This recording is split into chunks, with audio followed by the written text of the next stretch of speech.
If you have one of those bumper stickers that says "Cool Prius," said no one ever, now's the time to start scraping it off, because this is the 2023 Prius, the coolest, most efficient, most powerful, fastest, and most capable Prius ever conceived. 57 miles per gallon, 196 horsepower tops, obviously not in the same model, and a capable all-wheel drive system. Let's take a deeper dive.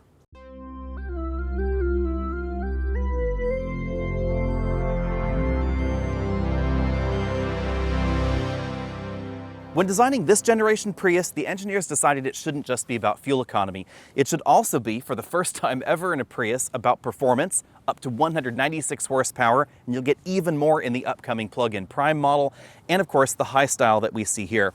We have this very eccentric headlight arrangement, and I think one of the most attractive front ends that Toyota has used in recent memory. I was a little bit worried that the Prius would start looking like the BZ4X. That absolutely did not happen.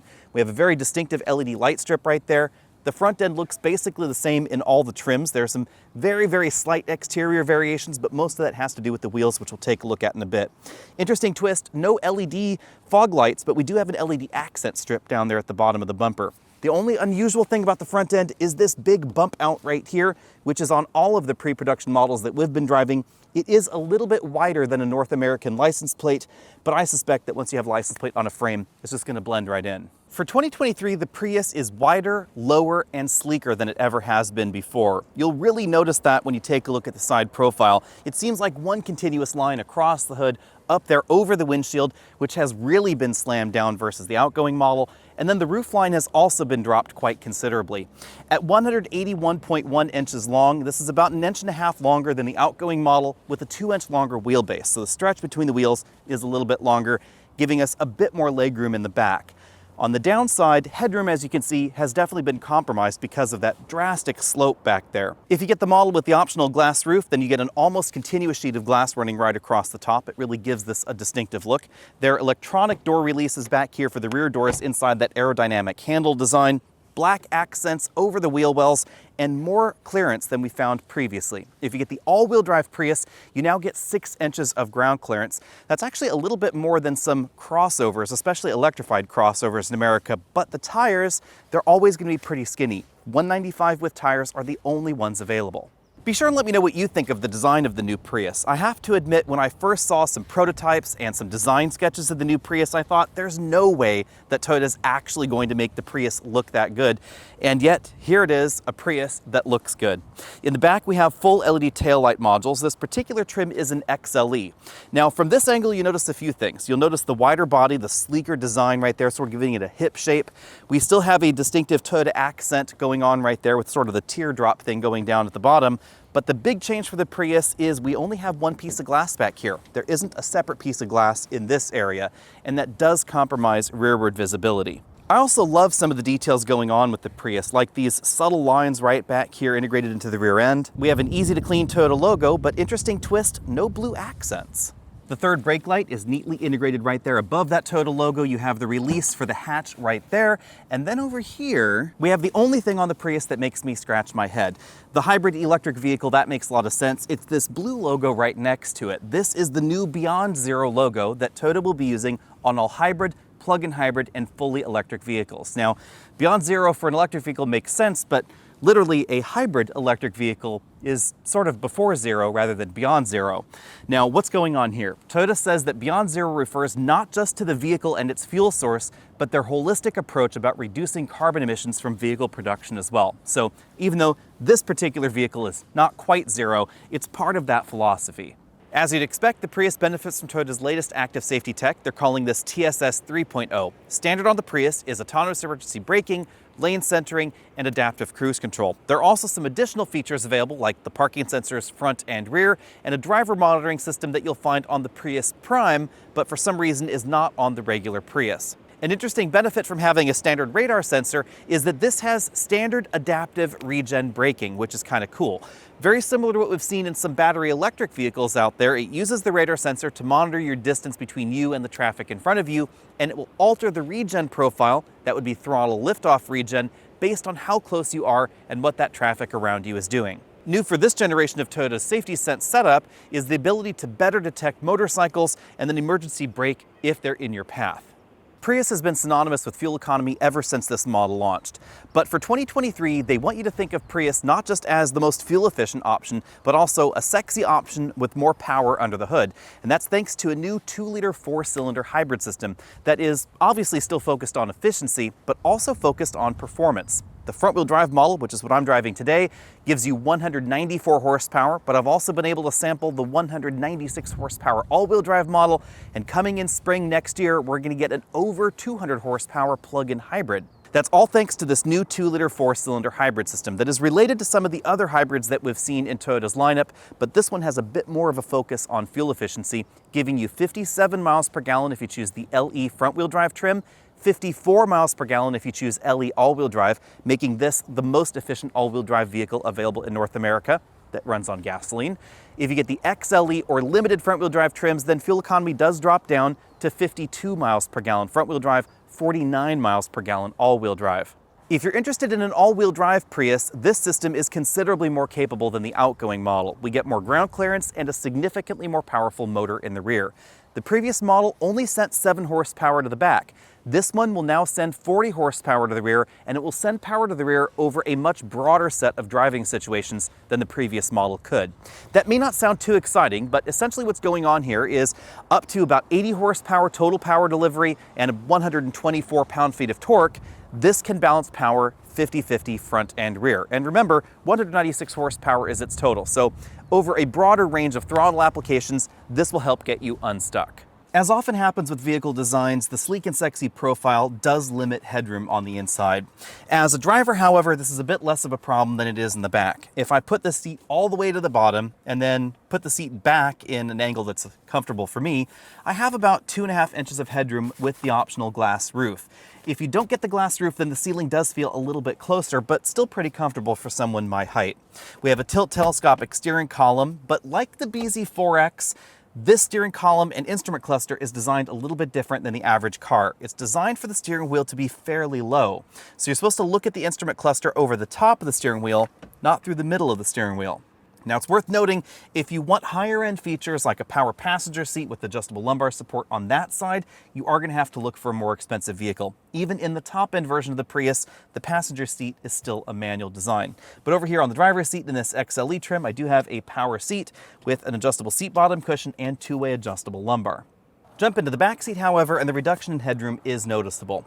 With 78 inches of combined legroom, we have 3 inches more than we had in the previous Prius, pretty similar to the outgoing Ioniq, which is no longer going to be sold in the United States, and 1 less than the Kia Niro. But the Niro has a much more upright form factor, which is why you get about 3 inches more headroom in that Niro. Now, if you want more headroom, you could get the Corolla Hybrid or the Camry Hybrid. Both will give you a little bit more space in the back. And of course, the Camry Hybrid will still give you over 50 miles per gallon. Remember that the Prius is sized a bit more like a Corolla than a Camry, so if I move over here to the middle seat, headroom is still pretty limited, but the rear bench feels just a little bit more accommodating than the Corolla. Not quite as big as the larger Toyota, though. The one thing that surprised me about the Prius's design that probably shouldn't have is that since the roofline was lowered about 2 inches and this area became much sleeker, the cargo area has shrunk considerably. The previous generation Prius had about 27 cubic feet of cargo capacity. One of the big advantages to the Prius in the past had been its enormous cargo area relative to the vehicle's size. This cargo area, instead of being 27 cubic feet, is now 20.3 because this entire area has become a little bit more compact and a whole lot sleeker. They also seem to have moved the rear seats further back, kind of impacting that cargo area a bit. Now, competition is difficult to define for the Prius, but clearly this could compete with something like the Kia Niro that will give you over 20 cubic feet, right around 23 or so in the hybrid version, 20.3 in the plug-in hybrid.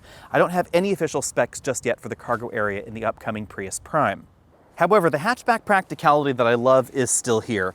This cargo cover is one of these foldable designs. You just pull that out right like there and then stuff it somewhere in the vehicle. As you can see, there's lots of room for 22-inch roller bags back here. You could line them up across the rear.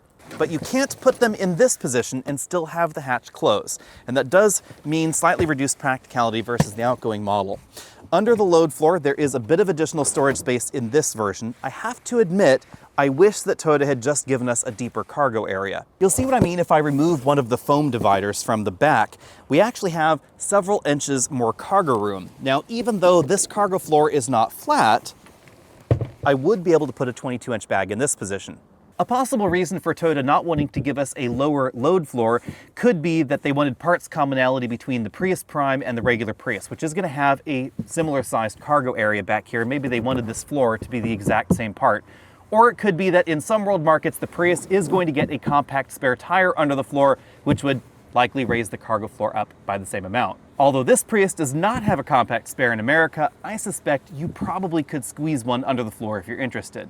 Even though the new Prius uses a lithium-ion battery, it still has a 12-volt battery over here in the cargo area. This is a little bit different than we find in the Hyundai and Kia hybrids, where they integrate a 12-volt section, I guess, if you will, of the lithium battery, so that way they can eliminate it. This does have the 12-volt battery bump back here in the rear.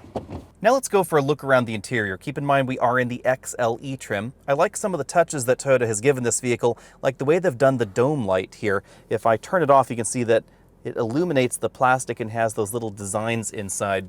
This model has the optional dual-pane panoramic moonroof, I guess you could call it panoramic, with two separate manual shades, one up front and then one back there in the rear. But none of the glass sections open. Panning around to the back seat, Brian is 5'9", so you can see what kind of headroom he has going on back there. Several inches left, so as long as you're not 6 feet tall or more, you should be just fine. And then from this angle, you can see the one issue with the sleek design and that lack of rear window, and that is rearward visibility. You can see where that single piece of glass ends, and in the previous generation Priuses, they had that separate sheet of glass back there below the spoiler. Moving back up to the front, we have height adjustable shoulder belts for the driver and front passenger, height adjustable headrests as well. This XLE trim has their imitation leather upholstery, perforated but not ventilated, and then we have some gray accents on either side. If you get the top end trim, then ventilated seats are available in the front. The upper section of the door is fairly thinly padded, but then we get a soft touch armrest in the middle, harder plastics down there at the bottom of the door, like around that bottle holder. And then we get a dashboard design that reminds me a little bit of the Toyota Crown, with a little bit of BZ4X tossed in with that instrument cluster. But let's start back over here on the passenger side. You can see that we have an ambient light strip running right there inside. If you get the Prime model, then it's going to be red. It does not change colors. We have a trim strip here. It looks like it's going to be the same in every trim with a geometric pattern on it, no imitation wood or anything like that. Below here we have a bin-style glove compartment. It appears pretty large. You probably wouldn't have any problem fitting a 10 or 11-inch tablet inside. And then the dashboard shape itself has sort of a two-tiered approach. This model has the optional 12.3-inch LCD infotainment screen. I spent the earlier part of the day in the model with the smaller screen. The functionality is very similar. They both offer wireless CarPlay and Android Auto functionality, and they both have the available connected infotainment and navigation system. One of the nice touches with this one is that if you get the smaller screen, you get a very short trial for navigation, but you can add it at any time. So if you don't want to pay for it, and then you decide you want to go on a road trip and you want it, you can just add it and then turn it off at some point later. You have quick, easy access to Apple CarPlay, and the software is fairly flat as far as its design, as far as menus go. So we hit over here on one option, and then pretty much everything is only one level down from that. You can see the pretty typical hybrid energy flow screen right there. Below that, we have the engine start-stop button there, large air vents, single zone automatic climate control in every model. Optional ventilated seats would be over here in the limited trim. This model has the heated seats. We then have two USB-C ports down there. One is charge only, one is the input for the system. And then this is a removable storage tray. So it's not sliding or anything like that. You actually have to pull it completely out. And then under there, there's additional storage. We have two large cup holders there, a joystick style shifter, pull back for drive, one back there for B. Park is that button right there. There's a drive mode toggle. We have an EV mode, brake hold, electric parking brake, and then a Qi wireless charging mat that has kind of a cool design. The springy bumpers help center a smartphone as it's going into the Qi wireless charge slot. I really love that feature because some phones can just end up slipping around a lot and you might not be charging when you really want to be. Now, one thing that you should keep in mind is the location of this power button. I find it a little bit odd. It's right there at the start of that slot, and you can end up bumping it with your smartphone as you're putting your phone in and out. That is a little bit less convenient, I think. Behind that, we have a padded center armrest, decently sized storage area, 2 USB charge-only ports inside. Now let's go back to the driver's side and take a look at that instrument cluster. You can see that the style is definitely related to what we see in the BZ4X, Toyota's full electric vehicle, but the display is not mounted on a section with wings. There's still multiple tiers going on here. You can see how the steering column interacts with that whole dashboard component. But here's what's going on with the LCD. You're supposed to be looking at it like this, driving along the road with the LCD above the steering wheel. This gives you sort of somewhere between the average instrument cluster, which would be down here, and a heads-up display, which would be just above that LCD. So it gives you more of a heads-up display-like feel for a lot less cash. The display itself is a little bit smaller than I would like, but there's plenty of information going on. It is a little on the busy side as far as design, but you can simplify things by getting the speedometer to move right there to the middle. On the left side, you have your typical things like trip computer readouts, active safety readouts, turn-by-turn navigation directions, and of course the trip computer, along with certain vehicle settings. So things like the active safety systems and other vehicle settings are actually controlled via the instrument cluster, not the infotainment system. The diameter of the steering wheel feels a little small to me, but it could be the chunkiness of the buttons and the airbag module in the middle, which are fairly large. The design of the steering wheel is pretty similar to the BZ4X. On this side, we have the controls to that multifunction LCD, along with a phone button, volume toggle, and voice command button. On the right side, we have track forward, backward, mode, and then we have the buttons for the adaptive cruise control system and the lane centering software. To the left side of the steering wheel, we have another button bank. This is where we find the auto high beams, windshield wiper, de-icer, heated steering wheel, and then the fuel door button is on another tier all the way down there. Obviously, the first thing you'll notice about the new Prius is the extra power, and it's a pretty significant change. The previous generation Prius went from 0 to 60 eventually. It was somewhere around 10 seconds, if I'm honest. This one, 7.2 seconds if you get the front-wheel drive model, 7 seconds flat if you get the all-wheel drive model, because you get a bit more torque from that electric motor in the rear. The electric motor's power output in the rear and the way the Prius uses that electric motor is definitely a change as well. The previous generation Prius really only used the motor in the back from a start. This will use the electric motor in the rear across a broader range of speeds and acceleration profiles, and it definitely has a bit more of a dynamic mission. As long as you're on a good dry road surface, no version of the Prius is going to peel out, but we now have enough torque that around a corner you can get just a little bit of front wheel peel. And any way you slice it, this Prius is way more fun than the outgoing model.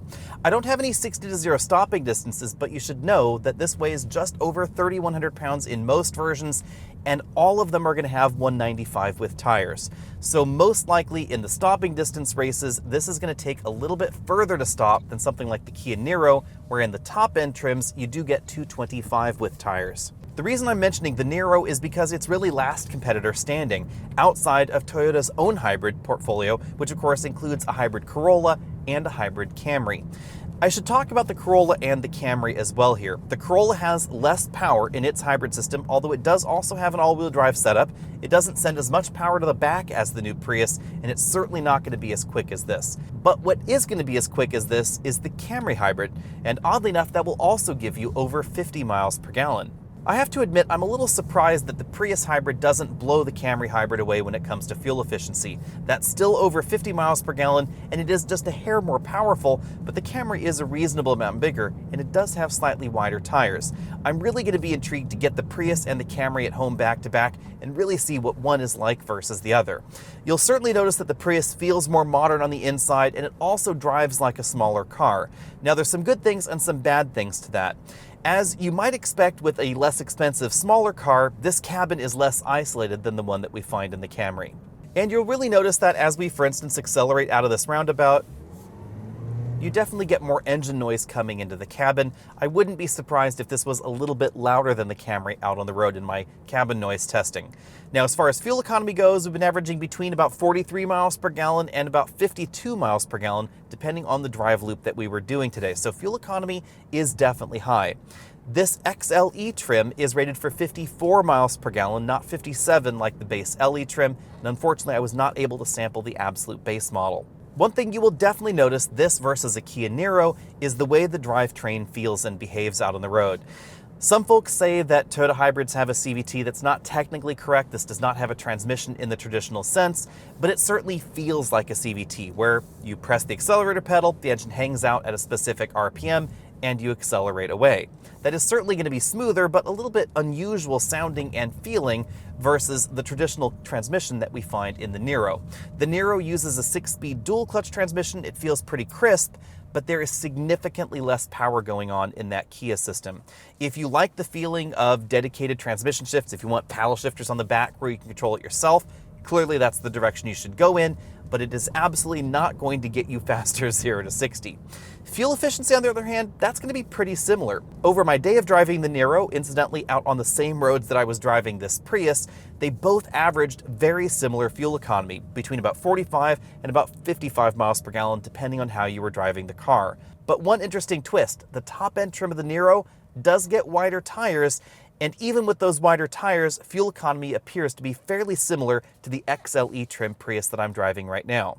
Obviously, the road that I'm on now is not the most exciting road in Southern California, but earlier in the day I was able to spend some time on a more exciting road, and I was really impressed with the way the Prius handles. This does not feel like a Civic Si, or an Elantra N-Line, or even some versions of the Mazda 3, but the fact that I can talk about those vehicles in the same sentence as a Prius really tells you something about the direction the Prius has gone in. I have to say that I think the styling of this Prius is almost as attractive as the Mazda 3, which I think is the best looking entry in this segment, in an entirely different and much more modern direction. But I wouldn't be offended by putting either of these in my driveway. But more about the driving nature of the Prius. The fact that we now have 194 or 196 horsepower or over 200 horsepower in the upcoming plug-in hybrid in a vehicle that is in the same size and price category as a Mazda 3, a Honda Civic, the Elantra, etc., really tells you that the Prius is not your father's Prius anymore. The previous Prius obviously sold on high fuel economy, also extreme cargo practicality in the back. This still has a more practical cargo area than you'd find in an Elantra or a Civic, but weirdly, we now also have a performance reason to buy the Prius and a styling reason to buy the Prius, which we just didn't have in the past. Bearing in mind that a large number of the competitors in this segment use real continuously variable automatic transmissions, the eCVT-like feel that we find in this vehicle I find superior. It doesn't have any imitation shifts, but you do get a more electric car-like driving experience because when I floor it, the electric motor is what's providing most of the torque to accelerate the vehicle, and the result is excellent acceleration thanks to the higher horsepower numbers and of course excellent fuel economy. Clearly the new Prius is no GR Corolla, but if you're shopping for a Mazda 3, you might be surprised by the driving dynamics of a Toyota Prius, and that statement is mind-blowing on its own. If you want to get your hands on the new Prius, these are going to be on dealer lots starting January 2023. And be prepared to spend a little bit more than a Corolla hybrid. The Prius is going to start at $27,450. That is still a very attractive price for something that's going to give you nearly 60 miles per gallon. If you want the all-wheel drive model, and that's probably how I would get my Prius, it's going to be $28,850. Still quite a reasonable price for 54 miles per gallon and a reasonably capable all-wheel drive system as well. If you want features like the Softex upholstery, heated seats, parking sensors, and the ability to add options like the panoramic moonroof and the larger LCD infotainment system, you'll need the XLE trim that starts at $30,895. All-wheel drive is a $1,400 option across the lineup. The limited trim is where things are going to top out. That's going to give you the power hatch. It's also going to give you ventilated seats, the premium audio system, and the standard ability to use your phone as your key. That's going to be $34,465 plus the all-wheel drive system.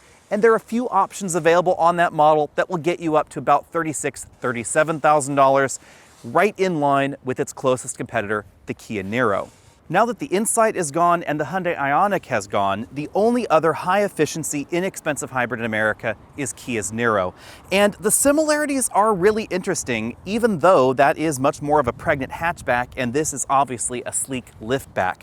On the inside, the dimensions are pretty comparable. We find very similar amounts of legroom. We find very similar amounts of cargo room. Oddly enough, the Niro actually has a bigger cargo area than this Prius since it shrank.